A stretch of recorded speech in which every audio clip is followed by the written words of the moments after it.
Welcome to Don't Be Caged by Your Age, Wendi Knox. I'm so happy you're here to share how you are shattering age related expectations. How are you? I'm great because I'm looking at you and you're so sunny. Thank you so much. Wendy, would you let folks know where you're hailing from and how many years we've had the sincere pleasure of enjoying the gift of your presence? I love that. I was born in Piedmont, California, which is a small town between Berkeley and Oakland across the bay from San Francisco. But I live in beautiful Ojai now, which is a Oh, tiny town between LA and Santa Barbara. it's one of the most beautiful, magical places on the planet. And I love that you live there, Wendy. So do I. It's been a dream. We used to come here for 10 years and then now we live here. We can't believe it. So Yay. So, listeners, let me just tell you a little something about Wendy. She's an author, artist, and uplifter who inspires women to embrace aging as a process of becoming more of who they are, not less of what they were. A former senior vice president and creative director at one of Los Angeles' largest advertising agencies, Wendy led campaigns for internationally known brands before losing her Don Draper-esque job at 50 due to ageism. A miraculous encounter with hundreds of red dragonflies sparked a new purpose, leading her to rebrand aging through her illustrated talks, transformational workshops, and her award winning storytelling. Wendy continues to inspire through her art, her book called From Muck to Magic, and her upcoming work, the Way of the Dragonfly, a process for transforming muck into magic as we age. Wendy, oh my gosh. First of all, let's chat about your journey of transformation, which really began at the age of 50 after losing a career you treasured, that you loved, that once defined you. Take us back to that moment and what it felt like, because I think you were just at the peak and you were moving and grooving and doing all the things. And then the next thing you know, you were out on your butt going, what happened? I was at the pinnacle and I had a big fat office, big fat salary, but my heart, my soul was longing to do something else because I'd always, since I was a little girl, had this dream of writing and painting things to touch people's hearts and make a difference in their lives. And there were times in my advertising career when I could do that, but mostly, it was a business. So, but it was a fabulous business and it allowed me to use my creativity in a very productive way. And I didn't choose to lose my job. I was shocked. I had been at the very top of the ladder and the only woman senior vice president, creative director, leading the charge on commercials for Honda and Acura and other big accounts. So it was devastating to lose my job because my husband is an entrepreneur, which I say is French for no health plan. And we really needed that job, and it was such a large part of who I was. Sure, sure. And I'm sure there are plenty of listeners tuning in who have been like, oh, yeah, I've been there, just heads down, doing my thing, even though I knew if I stepped back and took a little time off and got off the hamster wheel, that I wanted to be doing something else. And so there's this juxtaposition, Wendy, right? Between thank you, life, for kicking me out on my butt in this situation, but also, life, why'd you kick me out of my butt? It was a fat salary. It was a great job. I had lots of cachet. People knew who I was. I was a woman in a very powerful role in this company. And now what? I got to go figure this stuff out. So it's kind of that like, yay and oh, and rut. Exactly. And advertising is a very youth obsessed business. So I knew there weren't many jobs, especially for women at my level. And my heart wasn't into doing that anymore, but I didn't know what to do. So I spent a lot of time crying in my backyard. And one day I said this prayer. Am I too old to reinvent myself? Please give me a sign. And I'm big on asking the universe or whoever you believe in for signs. And I went for a walk with my dog, and I came home and got a sign, but I had no idea what it meant. In my backyard, away from any water, was this giant swarm of red dragonflies whirling and swirling over our outdoor umbrella. And they stayed for 4 hours the first day and came back 3 more days. I have goosebumps, Wendy. I'm lucky if I see 2 or 3 in my heavy-duty pollinator garden. And you had a swarm of them? A swarm. And it was like, I felt like a little girl seeing a merry-go-round for the first time. It was so magical. And, it kept happening. I mean, I thought I was going crazy. So I started Googling it, dragonflies like crazy, and I discovered something that I'd never heard, that they spend most of their lives crawling in the muck at the bottom of a pond. They're down there for up to 4 years without wings. They're just generic brown, kind of oogie looking bugs. And then one day, something propels them to climb out of the pond into the light, and their wings unfurl, and they don't even fly until later in life. And talk about an aha moment. It was like, oh my God, that's why the dragonflies are coming to me. They're telling me that I've been in the muck, and now down there, I'm growing new wings. And they gave me permission to believe I could fly in new directions as I'm getting older. And it Eh, was the most uplifting and encouraging message. And that was only the beginning of it, though. Everywhere I went, I started seeing dragonflies on the 405, 101, 110 freeways, on Sunset Boulevard, Hollywood Boulevard. They just kept coming to me until one day my husband and I were on vacation in Ojai before we moved here.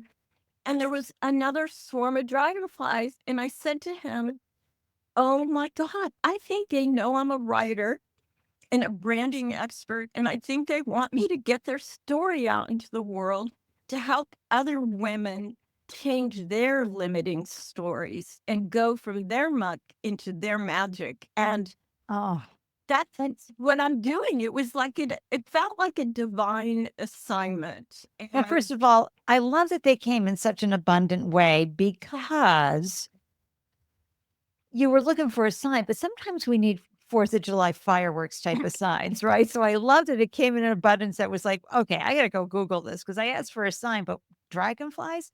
And yeah, also, listeners, I don't know about you, but really, I've been in love with dragonflies for years. Had no idea they lived in water in muck and mire. Had no idea about their origin story at all. I just thought, like, boom, they were born that way. Around. So, and then here you are, Wendy. You're the dragonfly magnet and whisperer. And I feel that way. And, I personally was way more into butterflies and ladybugs. I just hadn't seen many dragonflies, and especially not red ones, which to me speaks to passion and love. And, and you know, creativity. yes. And in every culture, dragonflies are a symbol of transformation. And they really helped me transform the way I was looking at my life. And since then, I've developed what I call the Way of the Dragonfly, which is a series of dragonflying lessons using their process of transformation as a paradigm for us as we age. Because when they're in the muck, they shed their old skin up to 17 times, which is so interesting because I believe that as we age, we need to do a lot of shedding. We need to, I mean, some people are cleaning out their closets. I haven't gotten to that point, but more letting go of old ideas about ourselves, about what the culture tells us about aging, things, maybe our Yeah, putting bookmarks in the chapters that came before and just saying, yes, okay, I'm done with that and I'm ready to create a new chapter. What does that look like? And coming to it naked, cleansed and yes, clear of former skins of of identities that we wore, from being mother to wife or partner to teacher to C-suite executive to whatever you've been doing. Those were important outfits, skins that we wore, right? But now, shedding all of those and saying, who am I going to be? Oh my gosh.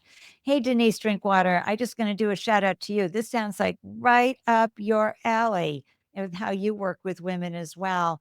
This is amazing. And I know I have a copy of the book. So those of you who are watching on the video, I just want to show you here the book that I only see part. Yes. Now we know. so from Muck to Magic, everybody. I'm just going to put it up here. It's so beautiful. And I have to say, you have one of my favorite people on the whole planet for pro aging, Allie McGraw. Ah, you get a quote from her. I am inspired by the joy radiating from these lovely paintings, and I believe in the message, never forgetting that it is we women now who can and must rewire our whole world. Now, Allie, everybody, is 85. She's so pro aging and, age positive person. What a great testimonial to have on your beautiful book. So, how did this all come together? Did you just wake up one day and start writing? Did you have a purpose behind the book? What happened? Well, my purpose was I had this astonishing, expansive story come to me. Like, you can't ignore a message like that. So I felt, sounds a little self important, I guess, but I felt like it was a sacred assignment. And the thing was, I didn't exactly know how to tell this story in a way that it would touch others. And I knew from my advertising background that people have short attention spans. So I wanted to do something that spoke to the heart. I feel like so much in our culture is blah, blah, blah, talking to the mind, so much information, but Right. it's a heartfelt message. So I asked the universe, how do I share this message? And then what happened was I found myself in a lot more muck. It turned out that losing my job was not the worst thing that happened to me.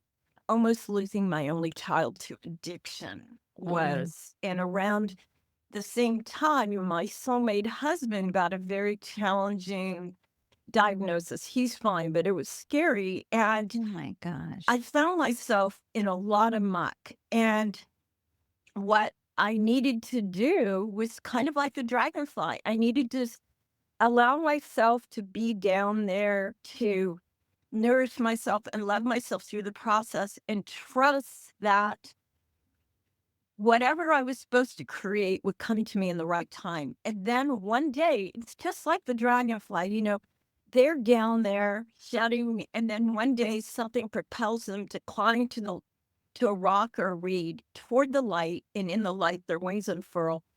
So I was in my office one day, and something propelled me to crawl walk over to the computer, and this poem came out like without any thinking, just Mm. poured out. And the beginning of it, it's the foundation of my book. But in the beginning, it was, "Have you ever been so stuck in the muck with the yuck and the guck that you thought, what the muck?" Thank you. My favorite word. Yes. Which that I got this poem and I got this image of like a picture book, almost like a children's book for adults that would speak to our inner child, to our hearts. And one by one, I asked for guidance to paint what the words were. So one week I would paint, how do I paint self-love? I would meditate and the painting would pour out. How do I paint fear? And the journey of the book, it's really the journey from self-doubt and fear into self-love and acceptance, which I feel it is our journey as human beings, the journey at, as an aging woman in our Mm. culture. And it's what I was going through, reinventing myself. So I felt like I was a dragonfly growing my wings as I was creating this book for other women going through challenges and transition. Oh my gosh. Well, and I was just talking to Amy Fagan today. She's the podcast host for Grounded in Maine. It's all about everyday sustainability that we can do in our homes. You would love her, Wendy. Mhm. But Amy and I were just talking about how important acceptance is. Mhm. And so, this is part of being alive as a human. And you can't avoid the muck of life. That's just part of being alive. Diagnoses will happen, addictions happen. Life is just filled with the frailty of being human moments, right? And so, how do we stay inspired? And of course, this interview is happening on January 28th, 2025. And we've just been a little over a week in the new administration. We're getting a real clear idea of what walking through the muck is about. Um, And so we're going to have to work even harder to stay with our joy, find our joy, lean into our joy, our self-love. And the other thing that you brought up too that's so wonderful about your book is this acceptance of this time in our life, because we have been hammered from practically day one that you don't want to get old. Getting old is bad. Getting old means you're going to become invisible. And, let's face it, a lot of things start happening to the body where you're going, say, what? No, what the frick? What's this? No, you have to accept it, but you got to come through it with the lens that you're providing, Wendy, through your wonderful transformative work, which is through the lens of self-love and acceptance and finding the delight. Um, and and this is the struggle that, and especially women with the gendered ageism that happens out there. I love that you have taken your own process for healing, your own process of finding out how can I still be fulfilled, and that the dragonflies came to you. How are you helping others reconnect with their creativity and joy? And what advice would you offer to others looking to reignite their spark, especially when they're just feeling so stuck in the muck?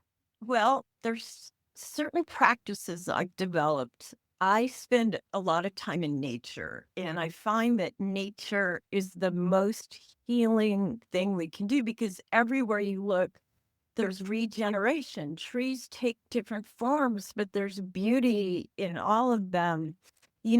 Just watching the sunrise, the sunset, there's the passage of time, but there's something so grounding and healing about being on the earth and being around all that change. So every morning I have a practice of getting up, sitting outside, even when it's really cold, and writing in a gratitude journal. And I find that even when my son was going through what he was going through, and my husband, I would always find the magic in the muck. Even on the worst days, like when we go to my husband's doctor appointment the first time, and I was scared to death.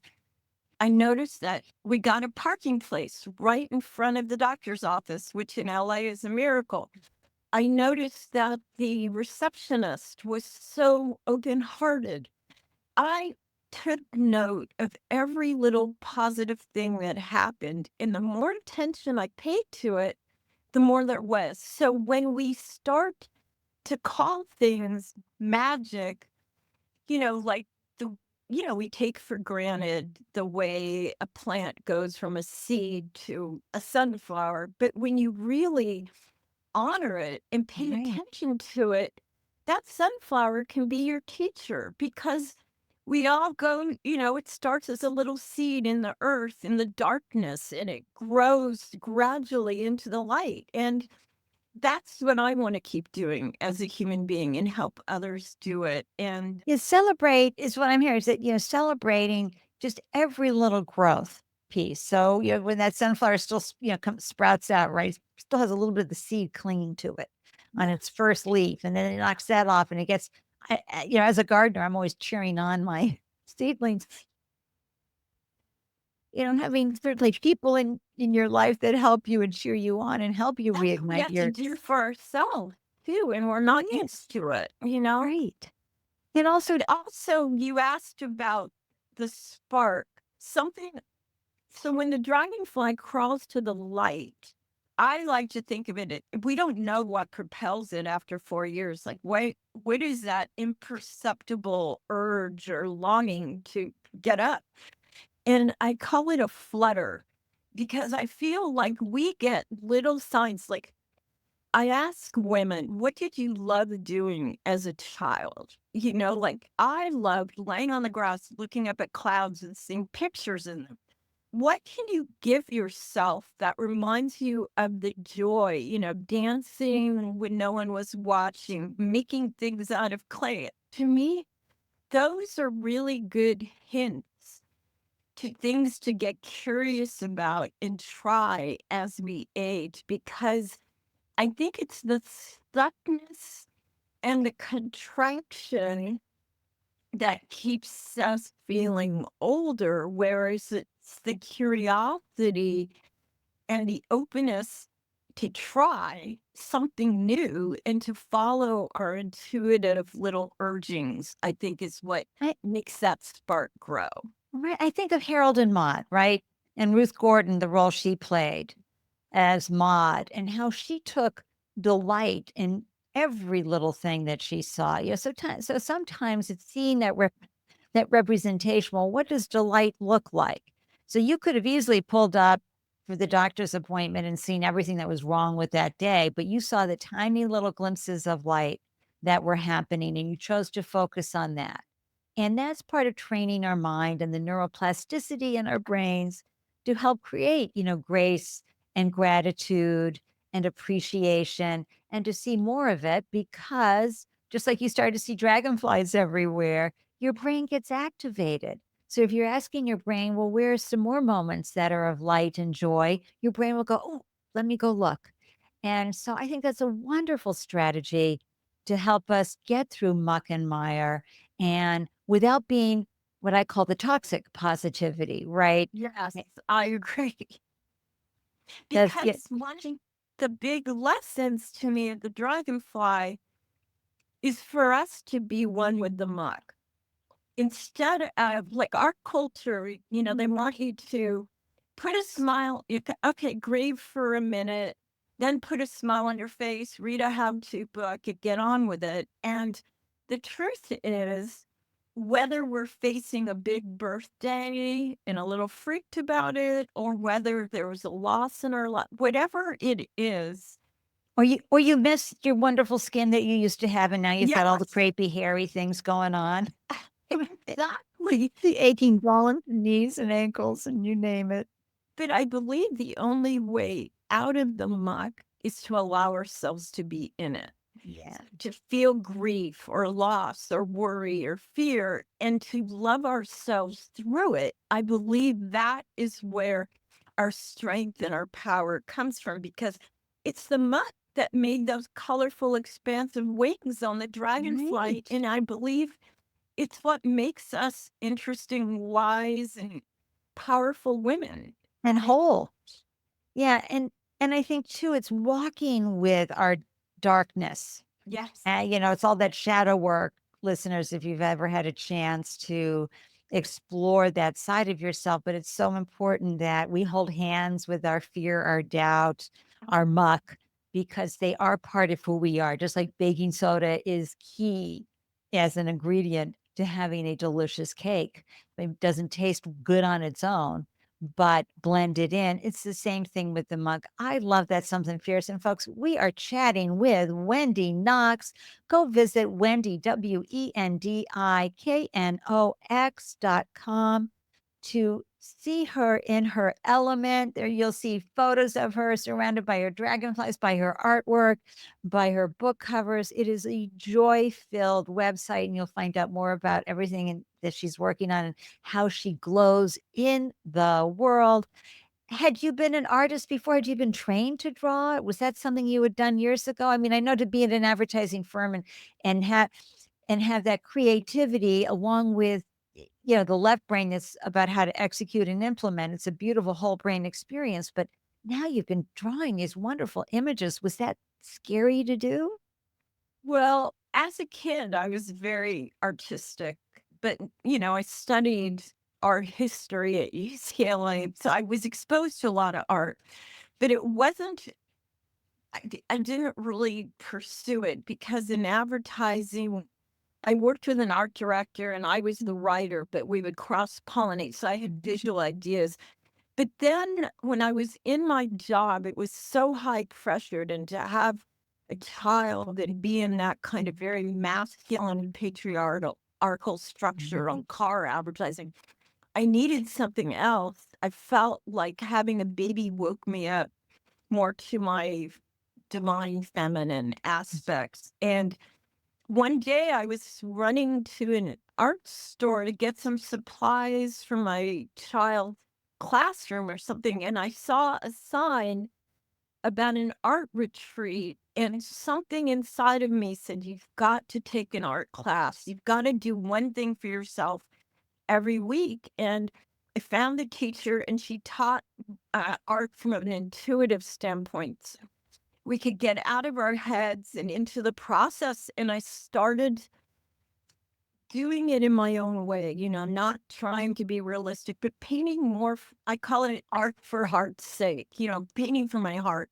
Yeah. And it's been a process of healing and transformation, really. Oh, And when I some of the paintings I've done, it's been so rewarding because women have gotten tears in their eyes because they can relate to the feeling of it. It's not like I could make you look like you, but I think I could capture the essence of yeah. something. Oh, that's And beautiful. And at the age of 70, right? Big yeah, 70. Here you are glowing in your full goddessness. You're living proof that, impact and purpose and ambition is ageless. And so what inspires you, Wendy, to continue making a difference, to can take these lessons that you continue to learn? Because life just doesn't stop because, whoa, I figured it out and I figured out some joy and yeah. happiness for a minute. Life still continues to throw things your way out of the blue or anticipated.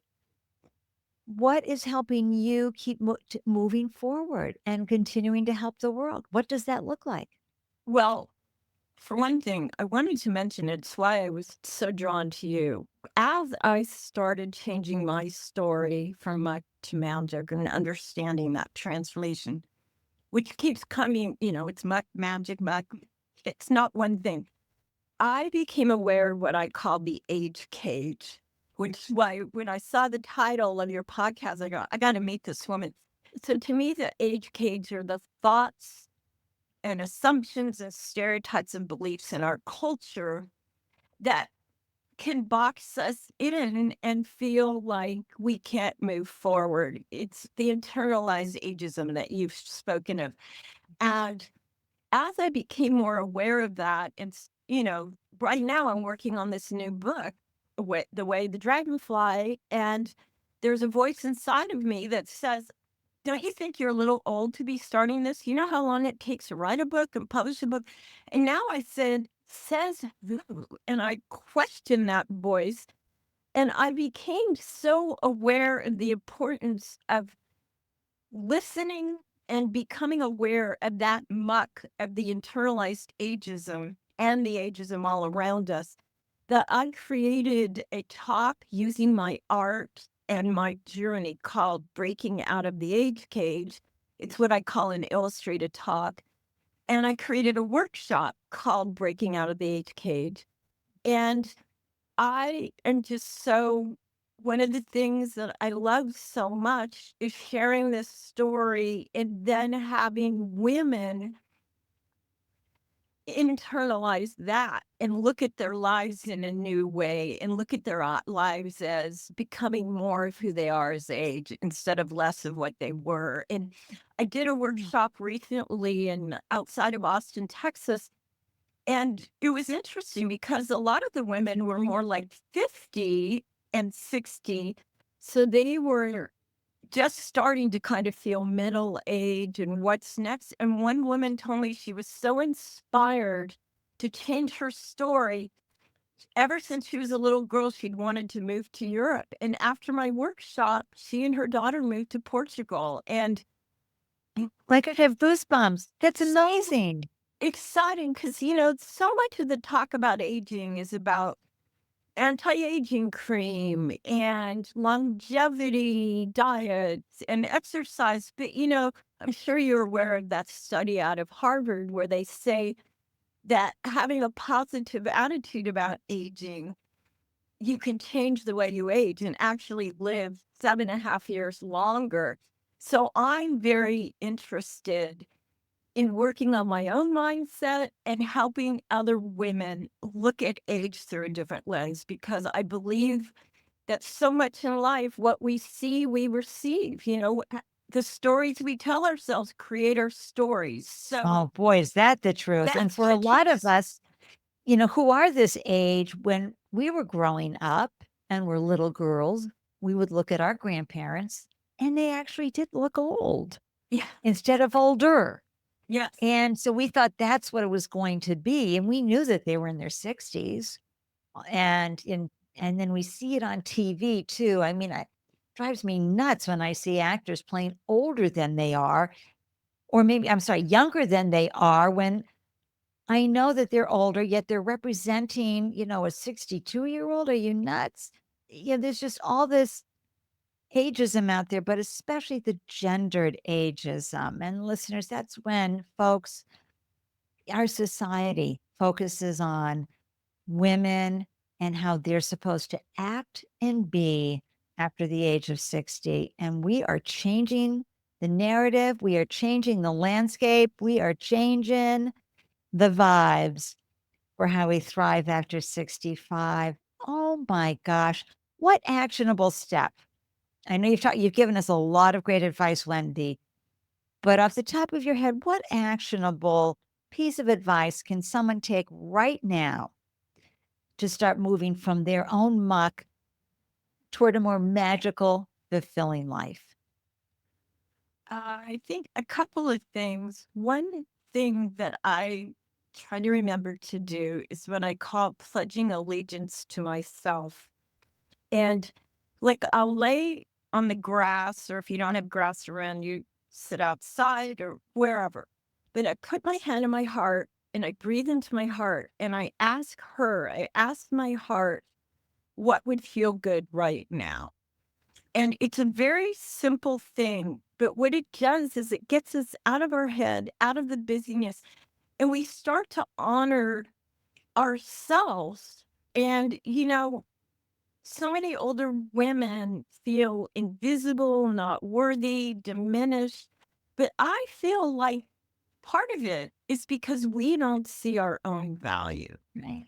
So if we start to cherish the voice of our hearts and our souls and do little things to lift ourselves up, to revere ourselves. In other cultures in ancient times, older women were revered. They were the medicine women, the leaders of the tribe, the high priestesses. And, then when the patriarchy came in, if you weren't of Mhm. childbearing age, you were diminished. And like you said, in our culture, older men are considered distinguished and Right. older women are often diminished. When we moved to Ojai, people immediately said to me, "Oh, are you retiring?" And it really bugged me that they made an assumption based on how old they thought I was. And I started to say, "No, I'm not retiring. I'm refiring." And that's something that women can do. They can start listening to the language around them. Like when somebody says, "Well, at our age, we shouldn't blah, blah, blah." I think to myself, is that true for me?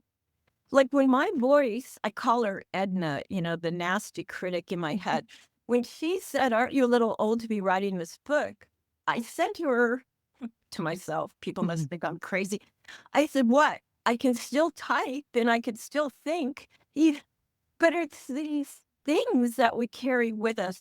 The other suggestion I have, slightly self-serving, but I have a video on YouTube called Breaking Out of Age Cage. It's 5 minutes and it's my story with my art. And there's suggestions of dragon flying lessons. And it's 5 minutes only, but I think it really opens you up to looking at aging through a different lens. And so I would love to share that with people. And That's wonderful. I'm gonna have the link in the show notes for that, thank you.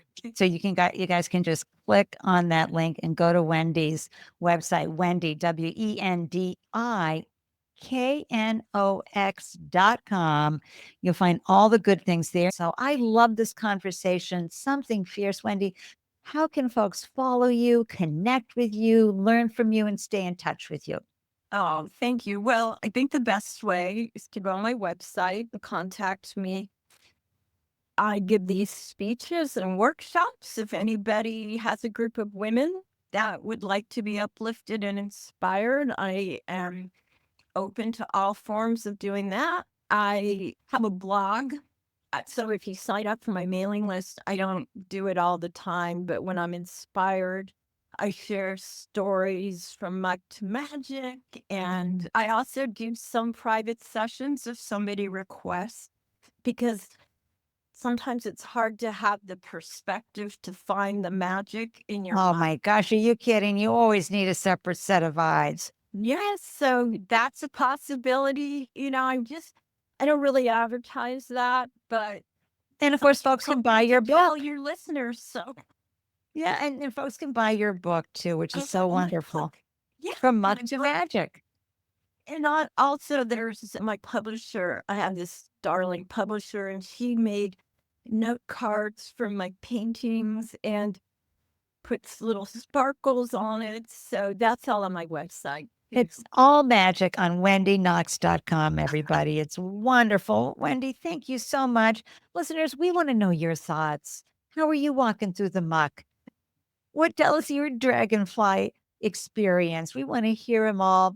You can share your thoughts on the website, on Don't Be Caged by Your Age's LinkedIn or Instagram feeds. We're here to support each other as we figure out this new way of aging and thriving after 65. And be sure to join the pro aging movement and subscribe to our newsletter at don'tbecagedbyyourage.com. Every month, I send out a recap of folks I've chatted with, like Wendi here, as well as some wonderful resources to help you uncover and discover things about yourself and what might light you up so you can thrive after 65. And I know you're going to be following Wendi everywhere she glows.